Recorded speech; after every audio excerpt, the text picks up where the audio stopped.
Hoy bata, doon ka sa likod umupo ha. Anak ko ang uupo rito. Mas maganda kasing tingnan kung ang mga nakaupo sa first row ay ang mga magaganda at malulusog na bata. Hindi katulad mo na nakatsinelas at naninilaw pa ang uniforme. Pero ako po ang nauna rito eh. Pag sinabi kong dun ka, huwag ka nang kukontra ha. Baka gusto mong ako pa ang maglalagay ng bag mo ron. Sige po, tita. Huling dumating ng silid-aralan sina Sonia at ang anak nitong si Sunshine. Kaya't ang bakanting upuan na lamang ay nasa likod malapit sa banyo. Matapos may hatid ni Lenny ang anak na si Gia sa paaralan, ay agad din itong bumalik sa pinagtatrabahuhan nitong karinderya. Malamlam ang mga mata ni Gia habang bitbit ang bag at dumapit sa pinakadulong silya. Ilang sandali dumating na si Binibining Marikit na siyang guro sa grade 3. Unang araw pa lamang ng pasukana, ngunit boses na ni Sonia ang nangingibabaw sa silid-aralan. Kahit ang guro ay hindi na masyado makapagsalita dahil bigla na lamang itong sisingit sa usapan. Ay ma'am, ang init po rito.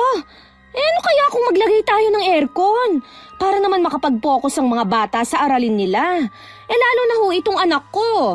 Hindi sanay sa electric fan lang eh. Hindi ako makakapag-decide niyan, Mrs. Kailangan pa nating mag-meeting tungkol dyan. Dumagdag ang init dito dahil dapat mga estudyante lang ang nandito sa room. Kung maaari pong mga nanay ay lumabas na lang muna. Hinatid ko lang kasi tong anak ko, ma'am. Para naman maging komportable siya sa first day of school niya. Sa parents' quarters nyo na lang sila hintayin. Malalaki naman na sila eh.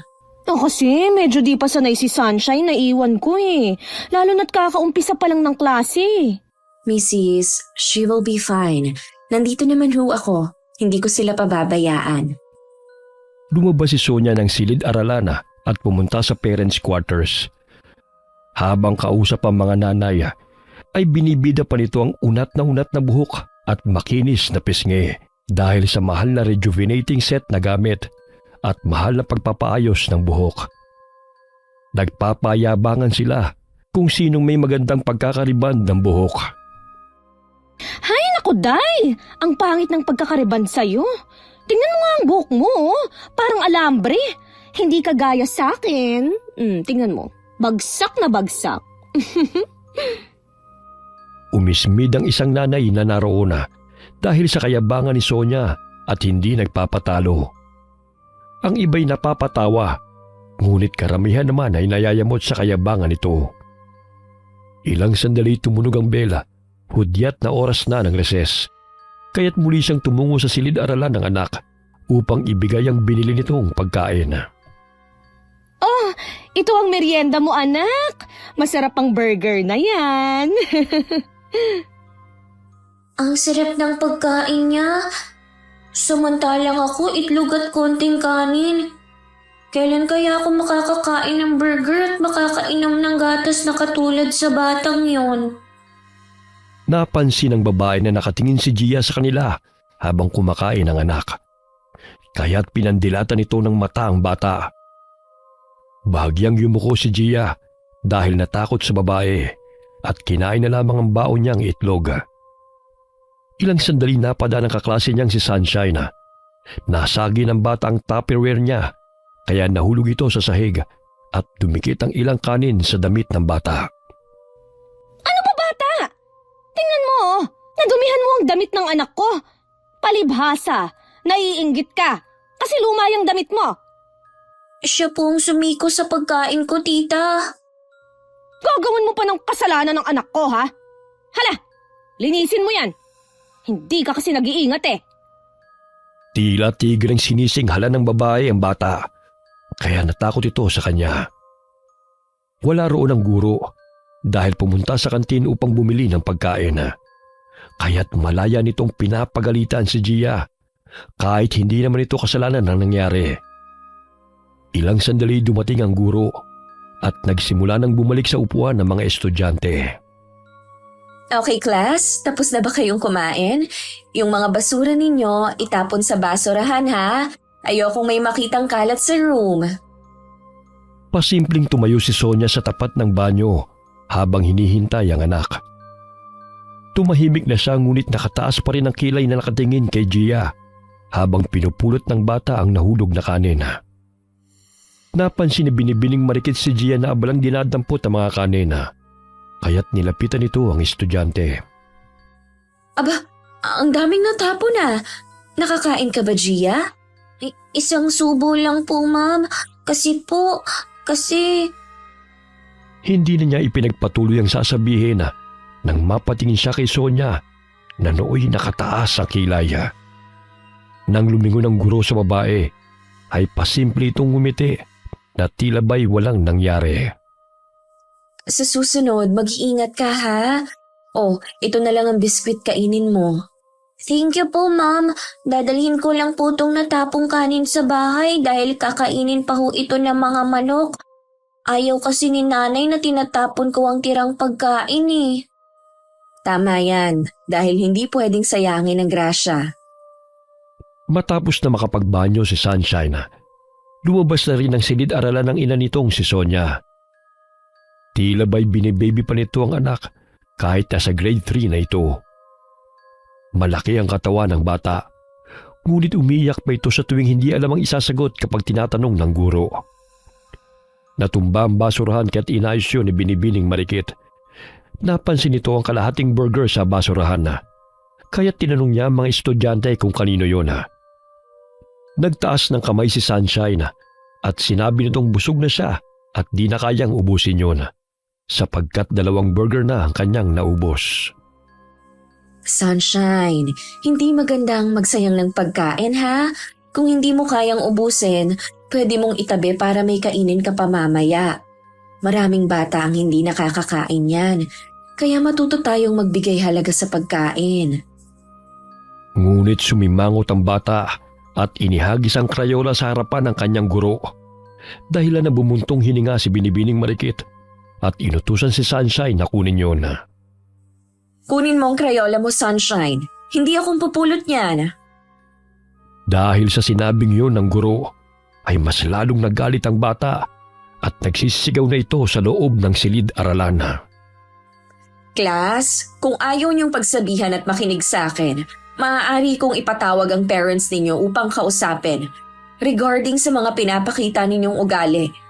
Ikaw, Sunshine, kung gusto mong magwala, papauwiin na kita ngayon. At bukas ililipat kita ng section kung saan naroon ang terror na teacher na si Ginang Ledesma. Nahinto ang pagsigaw ng bata nang marinig nito ang sinabi ng kanilang guro. Sapagkat karamihan sa mga estudyante ay takot sa matandang guro dahil namimingot ito at walang kinatatakutang magulang sa paraan ng pagdidisiplina nito sa mga estudyante. Lumipas ang mga araw, nakakilala si Gia sa klase at hinangaan ng kapwa estudyante dahil sa kanyang katalinuhan. Kulang man siya sa gamit sa paaralan, ngunit hindi yun naging hadlang upang magkaroon siya ng mataas na marka na siya namang ikinainis ni Sonia. Sumapit ang card day sa unang markahan. Nangunguna si Gia sa klase, kaya tuwang-tuwa ang kanyang inang si Lenny nang matanggap ang certificate ng anak. Dahilan para questionin ni Sonia ang guro. Ay ma'am, bakit siyang naging first honor ngayong first grading? Mataas naman ang nakukuhang grade ng anak ko Isa pa, alam kong pinapaboran mo ang batang yan dahil naaawa ka sa kanya. Naku, Mrs., ginagawa ko lang ang trabaho ko bilang guro. Talaga namang mataas ang grade ni Gia. Hindi ko po maipagkakaila na matalino talaga siya. Ay, nako. Mataas naman ho ang grade ng anak mo, pero sa attitude, doon po siya kailangang mag-improve. Baka nakakalimutan mo, ma'am. Ako ang nag-donate ng aircon at 2 electric fan sa room nyo.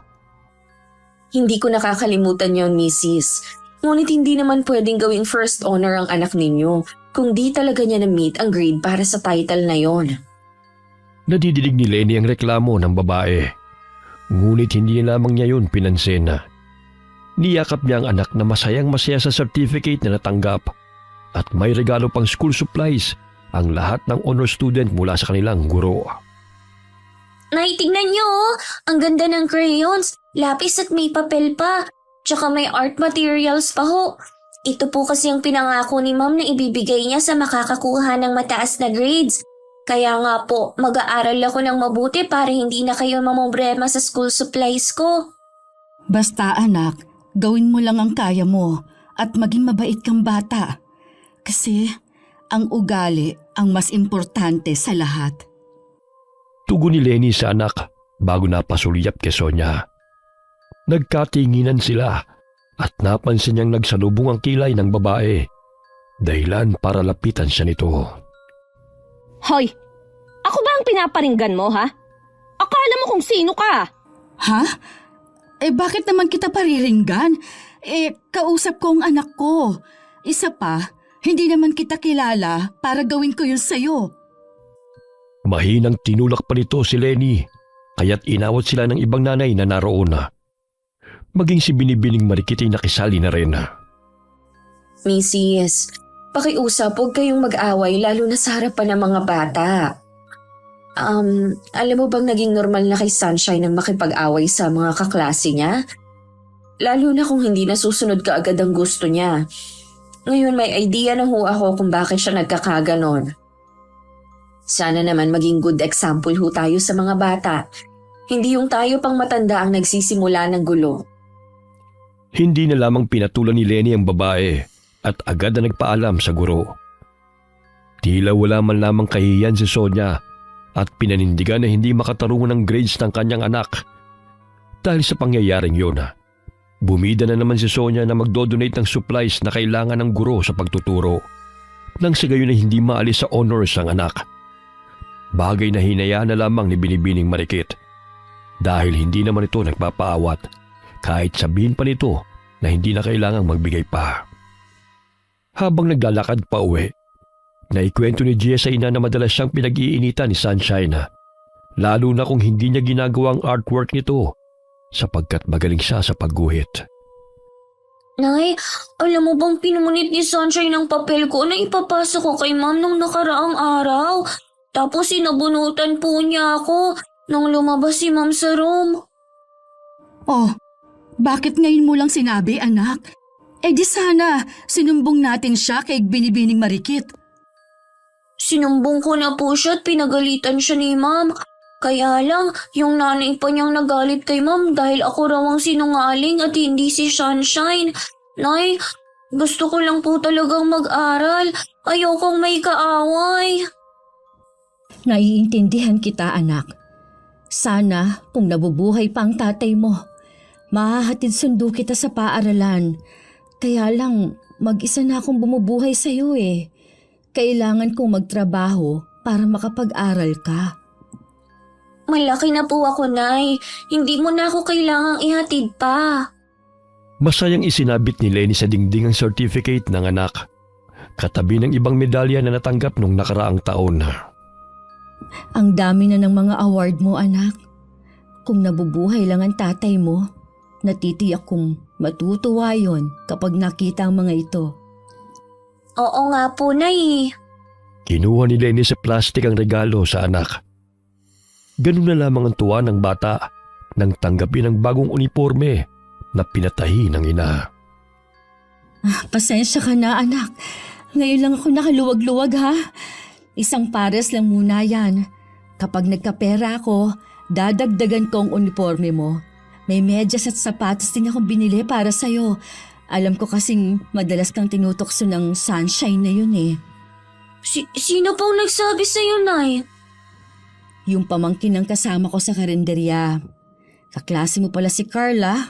Madaldal ang batang yon. Kaya nagsumbong sa tiyahin niya. Narinig kong pangalan mo. Ayun, sinabi sa akin ang lahat ng tanungin ko. Kaibigan ko po si Carl. Magkatabi po kami ng upuan. Medyo mahina siya sa math kaya tinuturoan ko. Tulungan mo na lang, anak. Ang tiya na lang niya kasi ang nag-aalaga sa kanya dahil ulila na. Lingid sa kaalaman ni Gia na napag-alaman din ng ina masasamang salita na sinasabi ni Sonia sa kanya sa tuwing wala ang kanilang guro. Dahil sa kadaldalan ng batang si Carla ay nalaman ni Lenny ang lahat. Madalas ding umiiyak si Gia dahil kinukurot ng babae at hinihila ang buhok ng bata sa oras ng reses sa tuwing magdadala ng pagkain sa anak nito. Hindi ako papayag na ganun ka nalang tratuhin ng babaeng yun. Nay, tingnan mo oh. Ang ganda-ganda ng pencil case na binigay ni Ma'am. Tsaka may eraser pa. Ang bait niya talaga, Nay. Oo, anak. Basta, ingatan mo yan, ha? Mahal siguro yan. Nabaling ang pansin ni Lenny sa anak na no'y tuwang-tuwang inaayos ang mga gamit sa lumang bag niya. Habang lumilipas sa mga araw, sunod-sunod na parangalang natatanggap ni Gia dahil siyang isinasalang ng kanilang guro sa drawing at quiz bee. Naging third runner-up siya sa larangan ng arts at champion sa quiz bee sa junior division. Kalaban niya ang lahat ng matatalino ng grade 3 sa buong paaralan at ipapadala siya sa region. Maluhaluhang pinalakpakan ni Lenny ang anak habang sinasabit ng prinsipal ang medalya kay Gia. Dahilan na matalim na naman siyang tinignan ni Sonia na nooy nakaupo sa silya habang naghihintay sa pangalan ng anak na tawagin sapagkat sumali rin ito sa drawing. Ngunit natapos ang pagtawag sa lahat ng nanalo ay hindi man lamang napabilang ang anak sa top 10. Ay naku! Ano ba ang maganda sa drawing ni Gia? Halos hindi maintindihan yan eh. Ang pangit pa ng kulay. Palibhasa, puro awa ang pinaiiral ng paaralang ito. Ang sistema, parang naging charity na ang kinalabasan ng private school. Isa pa, hindi nababagay ang batang yan dito. Mawalang galang na sa'yo, Mrs. Sadyang matalino lang talaga ang anak ko. Kahit anong sabihin mo, nangingibabaw talaga siya. Kahit pinamumukha mo sa kanya kung gaano siya kababa. Hindi kasalanan ng anak ko kung bakit siya nakapag-aral dito. Dahil isa siyang scholar ni Mayor. At hindi niya binibigo ang nagpapaaral sa kanya. Utak ang ginagamit ng anak ko. Aba, may basahang nagsasalita? Hoy, malaya akong ipahayag ang opinyon ko. Kung galit ka, problema mo na yon. Pangit naman talaga ang drawing ng anak mo. At saka sa quiz bee ha, nagkataon lang na ang nireview niya ang lumabas. Mga pilingera to. Dumura pa ito sa harapan ni Lenny bago umalis. Naanimoy ng didiri sa mag-ina. Hindi na masikmura ni Lenny ang panlalait ng babae sa anak. Nandito pa ako nang sabihin niyang mga yon. Paano na lang kung wala ako at ang guro? Siguro hindi lang itong naririnig ng anak ko sa kanya. Batid ni Lenny na ayaw isumbong ni Gia ang pananakit ni Sonia dahil sa takot sa babae at ayaw na ring bigyan ng problema ang ina. Ngunit sa araw na yun ay narinig ni Lenny kung paano maliitin ng babae ang anak. Ang taas ng tingin mo sa iyong sarili ha? Ano kayang mararamdaman mo kung ikaw naman ang lalaitin? Huwag mong ubusin ang pasensya ko. Baka pagsisihan mo. Pinahid ni Lenny ang laway na tumalsik sa kanyang braso gamit ang tissue. Ilang sandali lumapit si Binibining Marikit sa kanilang kinaroroonan at masayang binati si Gia. O diba, ang galing-galing mo. Alam mo bang first time na naging champion ng section natin? Hindi talaga ako nagkamali na ikaw ang kinuha ko sa quiz bee. Tsaka baka sa susunod na grading, may drawing competition na naman. Mag-e-ensayo tayo para mag-champion ka na, Gia. Ako nang bahala sa mga gagamitin mo. Ma'am, maraming salamat po sa suporta mo sa anak ko. Hindi ko sukat akalain na ganito na pala kagaling ang anak ko. Matalino si Gia, Mrs. Kailangan lang niya ng suporta upang mailabas ang angkin niyang talento. Mahiyain pa siya nung una. Ayaw pa nga niyang sumali eh. Pero naniniwala ako sa kakayahan niya. Huwag niyo lang pansinin ang mga naririnig ninyong negatibo dahil hindi yun makakatulong sa kanya. Maging si Binibining Marikit ay naiinis na rin kay Sonia.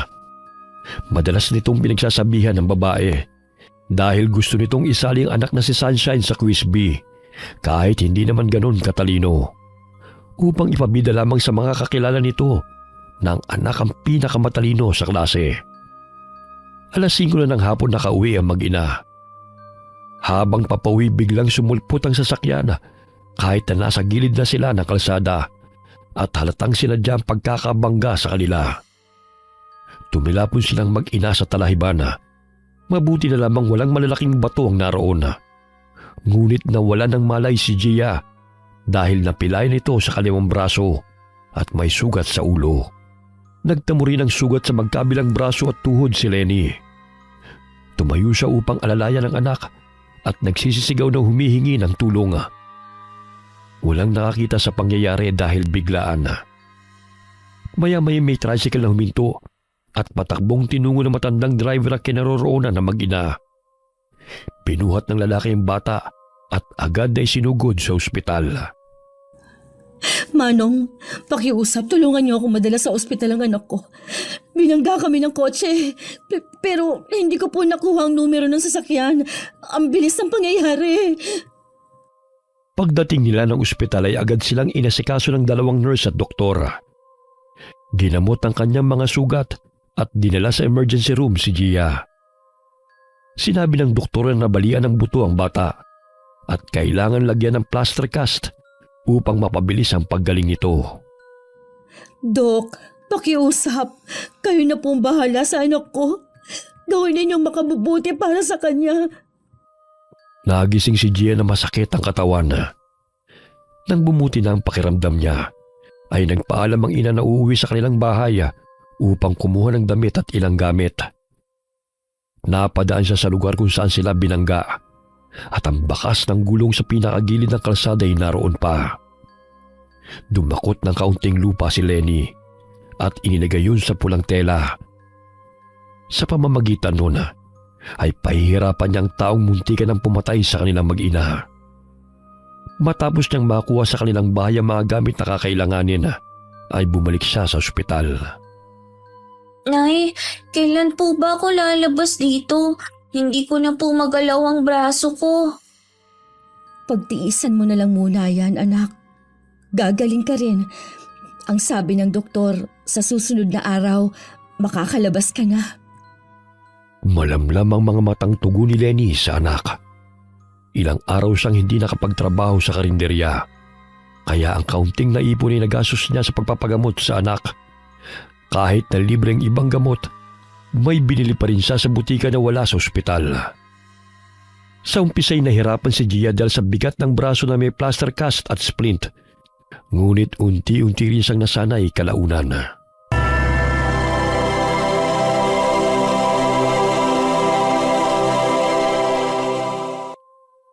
Samantala, habang nagsusuklay ng buhok si Sonia, napansin nito na maraming buhok ang nalalaga sa kanya hanggang sa maramdaman nito ang hapdi sa kanyang anit.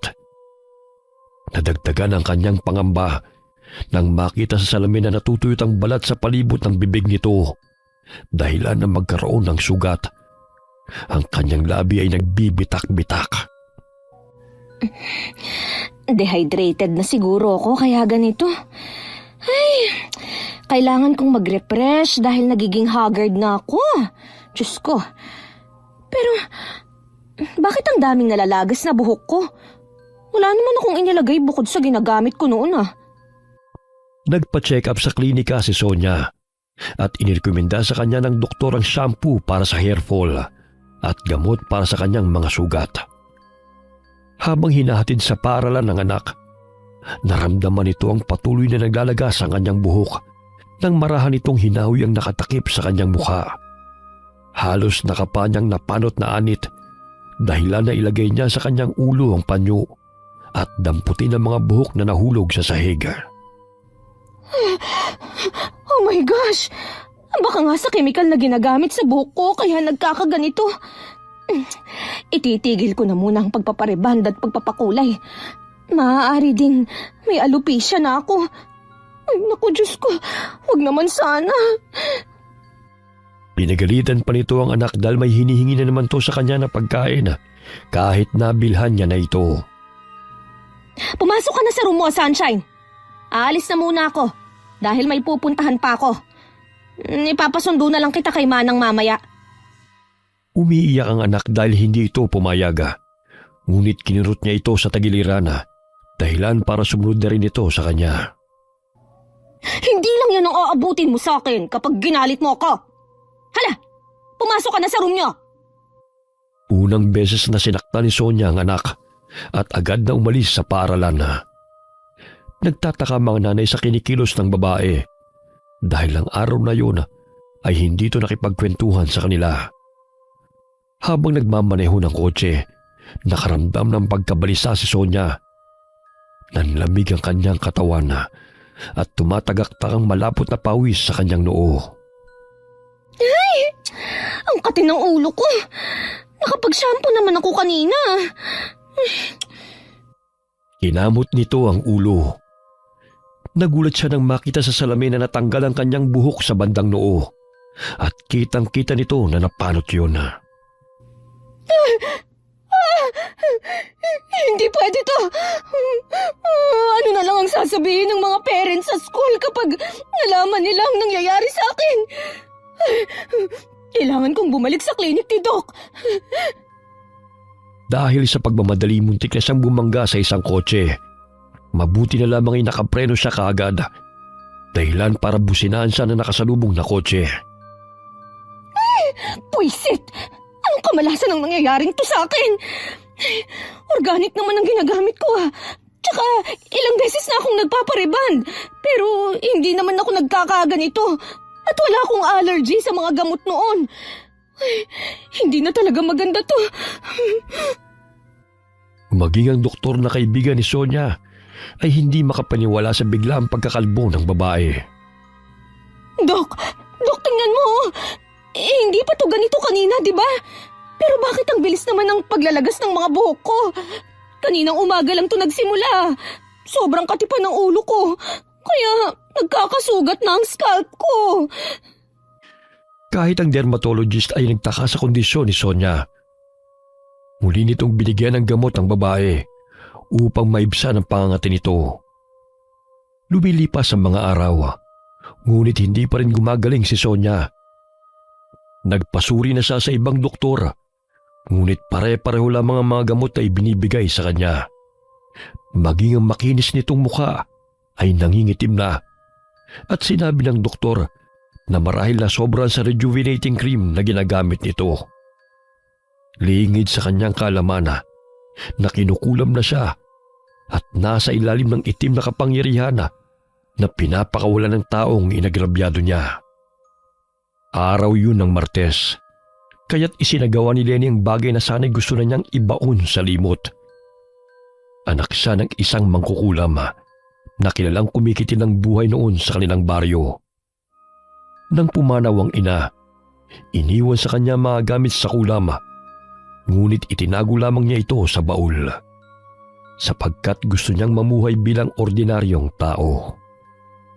Dahil hindi niya nakilalang taong muntikan ang pumatay sa kanilang mag-ina, ang kulam ang naisipan niyang paraan upang pahirapan ito. Inilagay ni Lenny ang nakuhang lupa sa bote kung saan dumaan ang kotse na bumangga sa kanila. Binudburan niya yun ng abo at pinatakan ng kandila. Sabay na umusan ng orasyon. Pinausukan din niya yun dahilan na lumala ang kalagayan ni Sonia. Kinabukasan, nagising si Sonia na halos wala ng buhok sa ulo at sa una na lahat napunta. Tila galis aso mga sugat na tumubo sa kanyang anit, dahilan para pumalaw siya ng iyak. Hindi na siya pumupunta sa paaralan at tanging ang katulong na lamang nila ang naghahatid at sumusundo sa anak dahil OFW din ang asawa nito. Hindi maaari ito. Ayoko ng ganito ang itsura ko.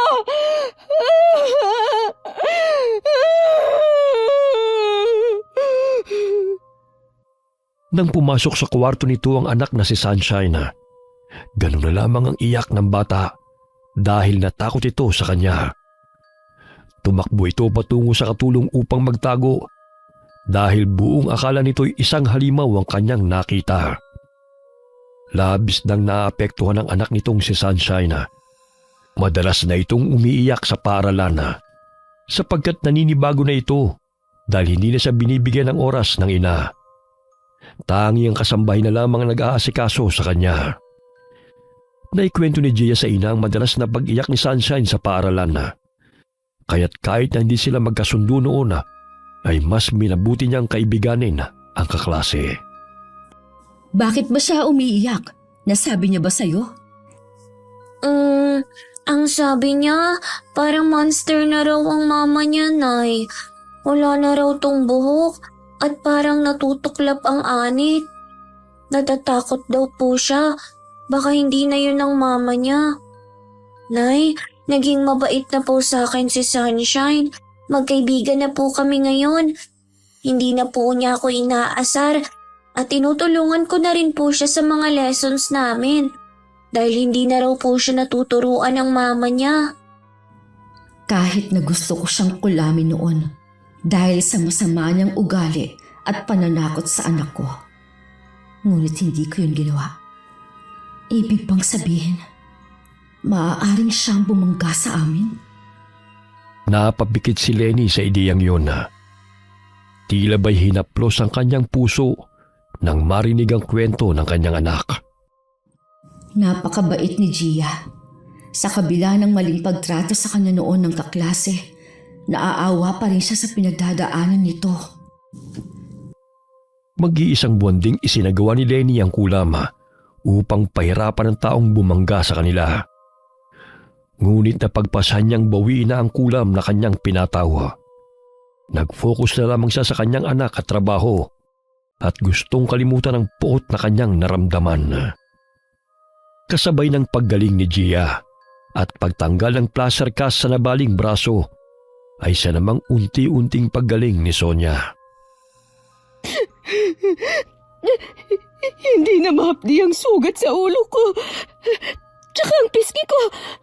Unti-unti nang natatanggal ang pangingitim. Sana tuloy-tuloy na ang paggaling ko para makabawi ako sa lahat ng pagkakamali ko. Ipinangako ni Sonia sa sarili na babaguhin na nito ang masamang ugali. Inumpisahan nito sa paghingi ng patawad sa mga taong nagawa ng kasalanan. Tinungo nito ang bahay ni Lenny at do'y sinabi nito ang totoo. Lenny, sorry sa ginawa ko Alam kong hindi ganun kadali ang patawarin ako. Ako ang bumangga sa inyo. Natakot lang din ako kaya hindi ko kayo binalikan. Sobra-sobrang parusa na ang nangyari sa akin dahil nagkaganito ang itsura ko. Hindi na ako uulit sa masamang gawain at pananalita ko. Pangako. Pinapatawad na kita. Ang mga bata nga naging magkaibigan na. Handa silang magpatawad kahit sa mura nilang edad. Tayo pa kaya na, matatanda na. Basta marunong lang tayong tumanggap ng ating kasalanan at matutong magpakumbaba. Maraming salamat, Lenny. Sorry talaga sa lahat ng pagkakamali at kasalanan ko sa inyo ni Gia. Simula nang gumaling si Sonia, ay naging mabait na siya sa kapwa at tinuruan ng magandang asal ang anak na si Sunshine. Hindi na rin siya nagbubuhat ng sariling bangko upang purihin maging ang kanyang anak. Wakas. Okay, sana po nagustuhan niyo ang kwento natin ngayon. Shoutout po tayo kay Ami Alip from Kuwait. Hi kay Lance MBB. Shoutout kina Christian Redondo, Naril Redondo, at kay Marilyn Granada galing kay Ruben Granada. Shoutout kay Lola Feli at kay Raven. Hi kay Maria Consuelo Benitez. Hi kay Jaden Narvasa. Hi kay Mila Landicho mula kay Brian Landicho. Hi kay Geraldine Narbasa. Hi kay Marco Nanyes. Alright, maraming salamat po sa inyong lahat and God bless all of you.